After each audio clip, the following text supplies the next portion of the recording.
Başlamazdan əvvəl vacib xəbərdarlıq. Mənim etdiyimi əsla təkrar etmək. Bu video sadəcə izləmək və təcrübəni paylaşmaq üçün hazırlanmışdır. Dostlar, gəlin açıq danışaq. İnsanların 90% deyir ki, kredi ilə investisiya etmək dəlillikdir. Borc pulla bir şeyə girmək ediləcək ən böyük səhv. Mən isə bu gün qaydaları pozdum. Bankdan tam 10.000 manat kredit götürdüm və bu pulun hamısını bir şeyə yatırdım. Mənim bir sualım var. Hər gün standart iş qrafikində işləyib, ay sonunu zorla gətirmək, risk etməkdən qorxub yerində saymaq. Bəs bu nədir? Bu həyatın özünə uduzmaq deyilmi? Mən bugün bir qərar verdim. Bu 10.000 manat mənim üçün sadəcə pul deyil. Bu mənim sistemə və özümə qarşı başlatdığım 6 aylıq bir challenge, bir meydan oxumadır. Baxın, qumar nəticəsini bilmədiyimiz, sadəcə bəxtə güvəndiyimiz oyundur. Amma risk nəticəni hesabladığımız, itirməyi gözə aldığımız, lakin qazanacağımız təqdirdə oyunun qaydalarını dəyişən addımdır.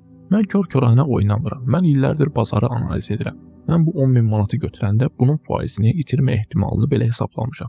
Bəli, risk var, yüngül gərginlik var, amma o gərginlik məni daha diqqətli olmağa məcbur edir.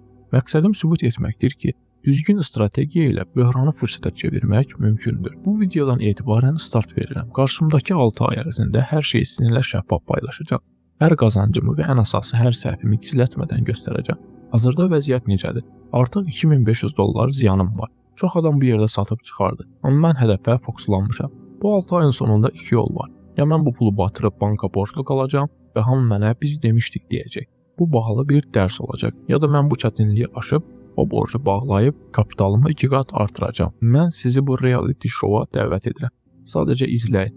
Görək insan iradəsi və düzgün analiz borc bataqlığından zirvəyə qalxa bilirmi? Bu axmaqlıqdır yoxsa dahilik?